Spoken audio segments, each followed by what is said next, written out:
మీరు యెరూషలేమును విడిచి వెళ్ళక నేను మీకు తెలియపరిచినట్టి నా తండ్రి చేసిన వాగ్దానం కొరకు మీరు వేచి ఉండు.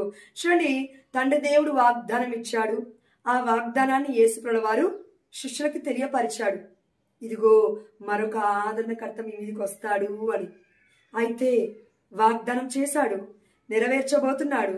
మరి 5వ వర్షంలో ఏం చెప్పాడో యేసుప్రభులు చూద్దామా. ఏలైనా యోహాను నీటితో బప్తిస్మమును ఇచ్చెను, కానీ కొన్ని రోజులలో మీరు పవిత్రాత్మ చేత జ్ఞాన స్నానమును పొందుదురు. ఆమేన్, హల్లెలూయా. అయితే ఇప్పటి వరకు మనం అందరము కూడా మరి కథోలికలం అనుకుంటున్న వాళ్ళం, పుట్టు క్రైస్తవులు అనుకుంటున్న వాళ్ళం, అదేవిధంగా కథోలికేతరు ఇంకెవరైనా చూస్తున్నట్లయితే వాక్యాన్ని, వారు కూడా అందరూ అన్యులు కూడా అండి, ఎవరైనా సరే మనం అందరం ఏమనుకుంటున్నామంటే, నేను నీటితో బాప్తిస్మను తీసుకున్నాను, అయితే నాకు ఇది చాలు అని అనుకోకూడదు. అయితే కొన్ని రోజులలో మీరు పవిత్రాత్మ చేత జ్ఞాన స్నానమును పొందుదురు. ఆమేన్, హల్లెలూయా. మనందరికి ఇప్పటి వరకు పవిత్రాత్మ మీద అవగాహన లేదేమో. అయితే మనం అందరం కూడా జ్ఞానస్నానం పొందుకోవడమే కాదు, పవిత్రాత్మతో జ్ఞానస్నానాన్ని పొందుకోవాలి. నీటి జ్ఞానస్నానమే కాదు, పరిశుద్ధాత్మతో జ్ఞానస్నానం పొందుకోవాలి అనే విషయాన్ని దేవుడే ఇక్కడ స్వయంగా చెప్తూ ఉన్నాడు, చెప్పమని. కాబట్టి ఈ రోజున మనకి ఒక కొత్త విషయాన్ని దేవుడు చెప్పాడు. ఇప్పటివరకు జ్ఞానస్నానం పొందుకున్నాను కదా, నాలో పరిశుద్ధాత్మ దేవుడు ఉంటాడు అని కాదని, ఉన్నాడు, కానీ నిద్రపోతున్నాడు మనలో. మనం ప్రార్థన చేయకుండా ఉండడం వల్ల, వాక్యాన్ని చదవకుండా ఉండడం వల్ల, దివ్యమైన బలిపూజకి వెళ్లకుండా ఉండడం వల్ల మనం చేస్తున్న ప్రతి ప్రార్థన వ్యర్థమైపోతుంది. ఎందుకంటే అర్థం చేసుకొని మన హృదయ అంతరంగం నుండి మనం చెప్పట్లేము ప్రతి ప్రార్థన కూడా. అందుకే దేవుడు బాధపడి అంటున్నాడు, మీలో పరిశుద్ధాత్మ దేవుడు ఉన్నాడా? ఉన్నాడు. అయితే యాక్టివేట్ చేసుకో. అయితే ఇదిగో అనుభవించు పరిశుద్ధాత్మ దేవుడి యొక్క ప్రభావము ఎంత గొప్పగా ఉంటుందో, ఆ యొక్క సన్నిధిని నీవు అనుభవించు అని దేవుడు మనందరికీ చెప్తూ ఉన్నాడు. ఇక్కడే కాదండి, మనము సువార్తలలో కూడా ఈ వాక్యం చూసాము. ఆల్రెడీ యేసుప్రభువు గారి కంటే ముందుగా వచ్చిన నేను దేవుడి యొక్క ఎలుగెత్తి స్వరాన్ని అని చెప్పిన బప్తిస్మ యోహాను గారి యొక్క మాటలను మనం విని ఉన్నాము. మత్తయి సువార్త 3వ అధ్యాయము 11వ వచనం ఒకసారి చూడండి. హృదయ పరివర్తన నిమిత్తము నేను మీకు నీటితో బప్తిస్మము ఇచ్చుచున్నాను. దేని నిమిత్తం అంట? హృదయ పరివర్తన నిమిత్తము నేను మీకు నీటితో బప్తిస్మము ఇచ్చుచున్నాను, కానీ నా తరువాత రానున్నవాడు మీకు పవిత్రాత్మతోను అగ్నితోను బప్తిస్మము ఇచ్చును. ఆమేన్, హల్లెలూయా. ఆయన నాకంటే శక్తిమంతుడు. ఆమేన్, హల్లెలూయా. నేను ఆయన పాదరక్షలు మోయుటకైనను యోగ్యుడను కాను. ఆమేన్, హల్లెలూయా.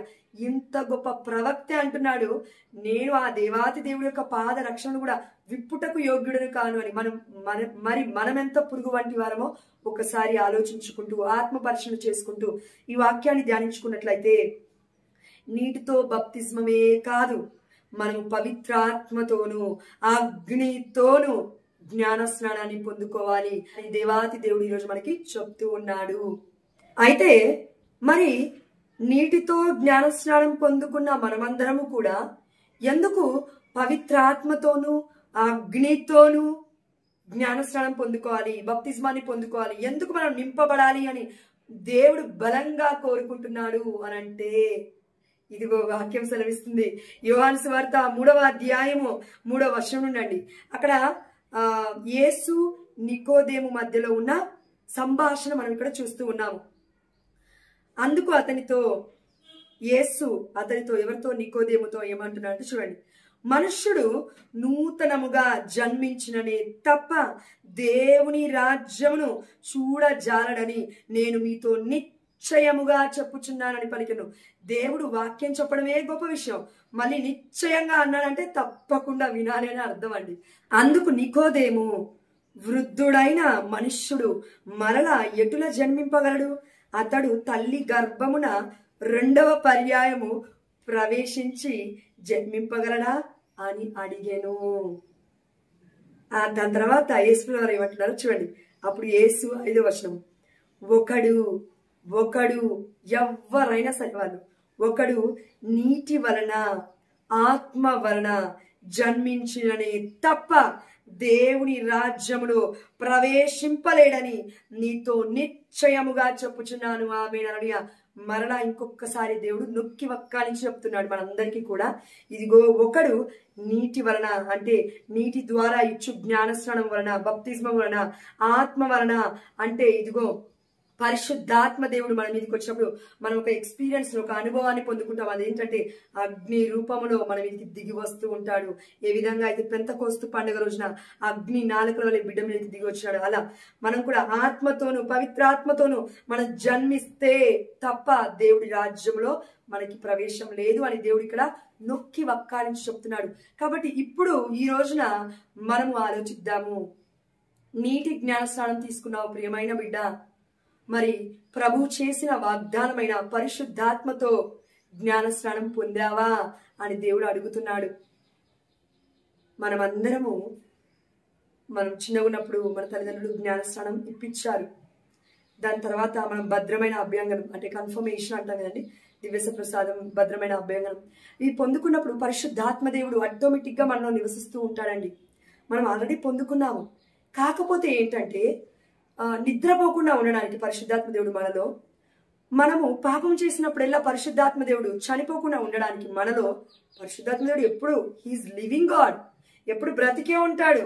24 గంటలు ప్రతి సెకండ్ 365 రోజులు భూ దిగంతం మొత్తం గతించిపోయిన పరిశుద్ధాత్మ దేవుడు తిరిగి ఆడుతూనే ఉంటాడు ప్రపంచం మొత్తం. కానీ నీలో నాలో తిరిగి ఆడుతున్నాడా అనే ఒక పరిశుద్ధాత్మ దేవుడి యొక్క సన్నిధి మనకు అర్థమవుతుందా అని దేవుడు అడుగుతూ ఉన్నాడు ఈరోజు మనల్ని. కాబట్టి ఈ ఎక్స్పీరియన్స్ లో మనం జీవించాలి అంటే మనకి కావాల్సింది ఏంటి అని అంటే, ప్రార్థనలో ఆ దేవాది దేవుడితో మనం మాట్లాడినప్పుడు పరిశుద్ధాత్మ దేవా మా మీదికి దిగిరండి అయ్యా, పరిశుద్ధాత్మ దేవా మా మీదికి దిగిరండి అయ్యా, మా కుటుంబాల మీదకి దిగిరండి అయ్యా అని మనం అడుగుతూ ఉండాలి. రోజు కూడా సిద్ధపడుతూ ఉండాలి. ఎందుకు సిద్ధపడాలి? పెంతెకోస్తు పండుగ రాబోతుంది ఇంకో వారం రోజులలో, జూన్ 7వ తారీఖున కనతనైన కథోలిక శ్రీ సభ ఇది గొప్ప పండుగ కొనియాడుతూ ఉందండి. మనము ఈస్టర్ అంటే మనము యేసుప్రభుల వారు తిరిగి 3వ రోజున లేచినప్పుడు పునరుత్థాన పండుగ ఏ విధంగా అయితే కొనియాడుతూ ఉన్నామో, క్రిస్టమస్ యేసుప్రభుల వారి యొక్క పుట్టుకను ఏ విధంగా అయితే కొనియాడుతూ ఉన్నామో, అదేవిధంగా ఈ యొక్క పెంతెకోస్తు పండుగని, పరిశుద్ధాత్మ దేవుడు పుట్టుకని, కథోలిక శ్రీ సభ పుట్టుకని, సంఘ ఏర్పాటుని, ఇదిగో ప్రారంభాన్ని కూడా మనం అందరము కూడా గొప్పగా కొనియాడాలి అని దేవుడి ప్రణాళిక. అందుకే మనందరికీ పరిశుద్ధాత్మ దేవుడు చెప్తున్నాడు, నీలో నాలో పరిశుద్ధాత్మ దేవుడు ఉన్నాడు. కానీ నువ్వు నేను దేవుడి యొక్క సన్నిధిని అనుభవించాలి అంటే, గొప్ప కార్యాలను చూడాలంటే మనం చేయాల్సిన ప్రయత్నం మనం చేయట్లేదేమో. అందుకే దేవుడు అంటున్నాడు, ప్రయత్నిద్దాం, ప్రయాసపడదాం, తప్పకుండా ఫలితాన్ని చూడబోతున్నాం. ఆమేన్. హల్లెలూయా. పరిశుద్ధాత్మ దేవుడి యొక్క అభిషేకము అగ్ని నాలుకల వలె, పావుర రూపము వలె, బలంగా వీచే గాలి వలె మన మీదికి రాబోతూ ఉంది. ఆమేన్. హల్లెలూయా. కానీ మనం సిద్ధపడాలి. సిద్ధపడుతున్నామా లేదా? సిద్ధపడదాం ప్రియమైన దేవుడి బిడ్డలారా.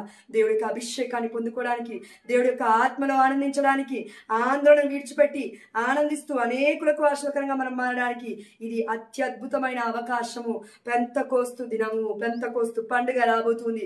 ప్రభు చేసిన వాగ్దానం మరలా మన మీదికి, మనందరి మీదికి తన ఆత్మను ఎల్లరిపై కుమ్మరిస్తాననే వాగ్దాన్ని దేవుడికి గుర్తు చేస్తూ మనం ప్రార్థించినట్లయితే పరిశుద్ధాత్మ అభిషేకంతో మనం అందరము ఆత్మతోనూ అగ్నితోనూ జ్ఞానస్నానం పొందుకునే సమయము ఆసన్నము కాబోతుంది. కాబట్టి దయచేసి సిద్ధపడదాము. దేవుడు ఆనందిస్తాడు. మనము దేవుని ఆనంద పెట్టాలంటే ప్రభు చేసిన వాగ్దానాలను ఎత్తి పట్టుకొని ప్రార్థిస్తూ, అయా నీ చిత్తానుసారంగా నాకు ఈ యొక్క ఆత్మవరాన్ని, ఆత్మ ఫలాన్ని ఇవ్వయ్యా అని ప్రార్థించడమే అండి. అంటే ఈ ప్రపంచం మొత్తము గతించకపోయినను దేవుడి యొక్క ఆత్మ మనలో ఫలించడం మాత్రము ఎప్పటికీ ఆగదు. కానీ మనం అనుభవించడానికి, దేవుని అడగడానికి, దేవుడి సన్నిధిని పొందుకోవడానికి, ప్రయాసపడడానికి ఆలస్యం చేస్తూ ఉన్నాము. దేవుడి యొక్క ఆత్మ మనలో నివసిస్తే ఎంత గొప్ప అనుభూతి అంటే అండి, అది ప్రపంచం మొత్తం నాశనం అవుతున్నప్పటికీ కూడా అయ్యా నువ్వు ఉన్నావనే విశ్వాసం ఆ దేవాది దేవుడి యొక్క ఆత్మ మాత్రమే మనకు ఇవ్వగలదు. కాబట్టి పరిశుద్ధాత్మ దేవుడు ఎప్పుడు వాగ్దానం చేశాడు? 800 సంవత్సరాల ముందు, యేసు ప్రభువు వారు పుట్టక ముందే. అందుకే పరిశుద్ధాత్మ దేవుడు మనలో ఉంటే అనేక అద్భుతమైన కార్యములు దేవుడు మన ద్వారా చేపిస్తాడు, ఈ లోకానికి, ప్రపంచానికి చూపిస్తాడు. కానీ మనం చేయాల్సిన ప్రయత్నం మనం చేయాలి. పరిశుద్ధాత్మను పొందుకోవాలంటే దేవుడితో సహవాసం చేయాలి. ఆ దేవాతి దేవుడితో మనం మాట్లాడగలగాలి. ఇదిగో వాక్య రూపంలో చదవగలగాలి. అదే విధంగా దివ్య సప్రసాద నాదుని మనలోకి లోకొనాలి. యేసయ్యనే మనం స్వీకరిస్తున్నామని విశ్వసించాలి.